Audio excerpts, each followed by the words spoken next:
I don't know what's going on with magic. Is it lost? Did they find it? I get confused.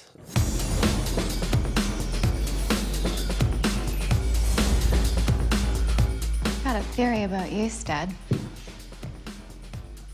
Stand close. So dope to have Casey back for this year playing Marina. She's such an incredible actress and such a good energy, such a different energy. Marina 23. Yeah, I was right. saying Marina 23, because it's not the Marina It's that way we know. better than the original Marina. But what's really interesting about that is these Glaber characters don't know who she is, and so when Marina comes, there's, I think... And she doesn't know who we are And she doesn't either, know right? who we are either, but she knows that there's some magic, like, going on, and realizes that there's something there for her to gain. I didn't do anything. That spells like with fangs. I would never say this in front of Casey, but I think she's a really great actress. The spell that was used to erase the students' identities is now being put on him. Gene comes in, I pop up to distract him while I distract him. Marina over here, trigger happy hand, goes, bah, jabs him in the neck. In the neck. In the neck. 3, 2, 1, action. Ouch! I can still feel it. Man, you stabbed the shit out of me that day. Well, you know, a girl's gotta do what a girl's gotta do. But you did it so well. I think we did it in maybe 1 or 2 takes. Like, you just, pow. They were like, yeah, that was great. Print it. Boom.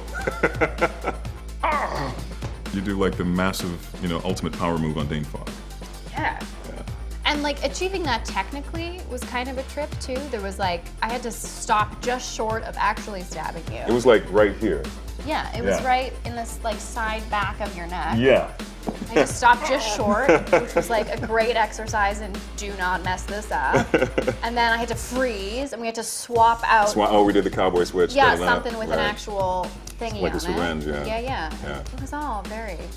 Really, really smart, really clever. Jason, our effects wizard, has created this thing, and if you I put it around my neck, and it looks like there's a needle sticking right out of my throat. Does it look real? Yes. Does it? Well, I thought we were gonna do like a molding of my neck, but he said no, we're gonna do the Steve Martin gag. Marina. Freeze. 3, 2, 1, action. And if anyone could, come up with such a plan, it's of course Marina. Is this the line right here? Marina. Feels good, doesn't How was that? And then he's like, yo, what is this? What's Oh going on? crap, man. That's blue. That's blue. Blue's dangerous. Because he didn't see you at first. Right, and then he's like, right. Oh no. What you just saw dies with you. Do you understand? Todd. Todd. Todd. Todd. Todd. Todd. Todd. Todd. There should be a reel of how many times we've all said Todd. Todd. Hi, I'm Adam DeMarco and I play Todd. We are in the Brakebills lab and we're doing the big ratchet pull stunt sequence. Tali, who's my stunt double, she had to go flying into the wall here at the lab at Brakebills. And they had like a bunch of pads that she could land on safely for when like the in-air action sort of was happening. They hooked her up and she was such a trooper and she just went like flying into the wall, multiple times because, bzz, psh, pss. Yeah. I don't know. That was my electrocution sound. It was bad. 3, 2, 1, action. I actually really hit my head hard that day on the floor, which was kind of bad. I thought I had a minor concussion. It's kind of scary. Oh. Yeah. Medic? No, I'm just kidding. To sort of like put this whole scene together, we actually have a green screen, and they shot Emily, who plays Kim, and myself, who plays Julia, in front of this green screen, tilting our heads back and forth. And then they'll mesh it up in special effects like later in editing, so it looks like our heads are sort of melding into one. Trevor really set the bar incredibly high for the physicality of what that was going to be.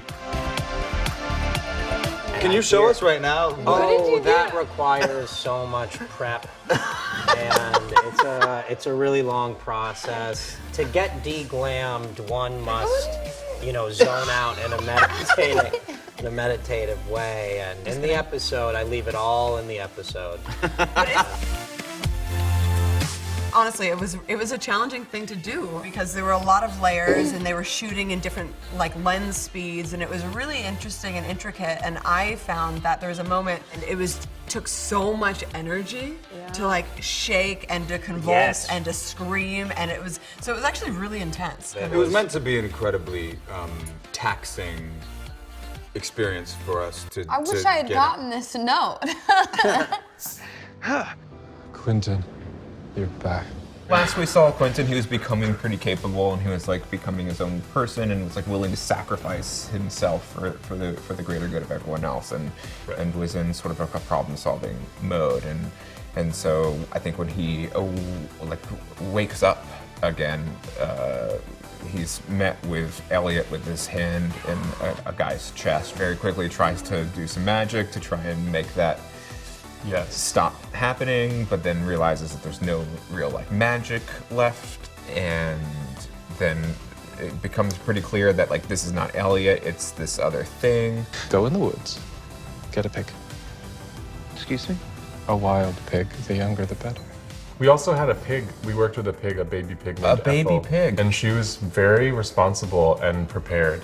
She knew all of her lines. She didn't get out of bed for less than like 15 carrots a day.